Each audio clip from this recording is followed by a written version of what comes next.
Depuis les premiers bombardements en Iran la semaine dernière, le prix de l'essence monte en flèche dans les stations-service du Québec. Selon le conseiller aux ventes chez Rouyn-Noranda Mitsubishi, Cédric Tremblay-Poulain, les automobilistes pourraient bientôt être plus nombreux à considérer l'achat d'un véhicule électrique ou hybride. Présentement, c'est un peu trop tôt pour en parler. Donc, on n'a pas eu de changement dans les 2 dernières semaines. Mais si la guerre continue, il y a des bonnes chances que l'essence continue à monter.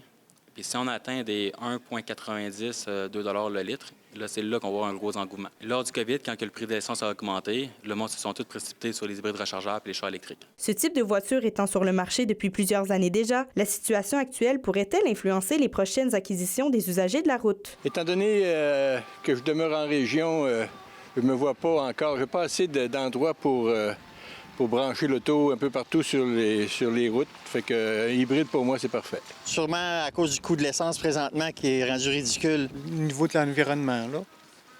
Puis c'est sûr que pour les sous, c'est le fun aussi, là. Je trouve que c'est bien moins dispendieux. Le coût du gaz. Ouais, le prix Ça du gaz qui augmente en ce moment, là. Je peux pas dire que les voitures électriques sont à point présentement.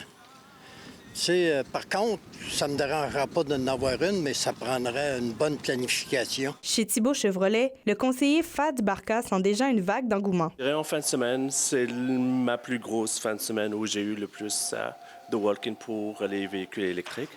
Alors, je dirais même l'équivalent d'un essai routier sur 2 qui était juste pour les véhicules électriques. Cette hausse du carburant coïncide avec le retour, depuis février, des subventions fédérales pour l'abordabilité des véhicules électriques. Le directeur général d'Action Kia, Jérôme Dion, est d'avis que la combinaison de tous ces facteurs pèse dans la balance des acheteurs. Avant même que les subventions reviennent, les prix avaient déjà descendu beaucoup sur les véhicules.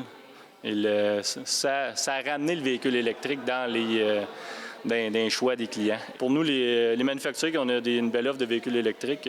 On s'attend à avoir plus de clients ce printemps. Certains intervenants soulignent que les ventes de véhicules hybrides ou électriques sont au ralenti l'hiver, compte tenu des températures et des longues distances propres à la région.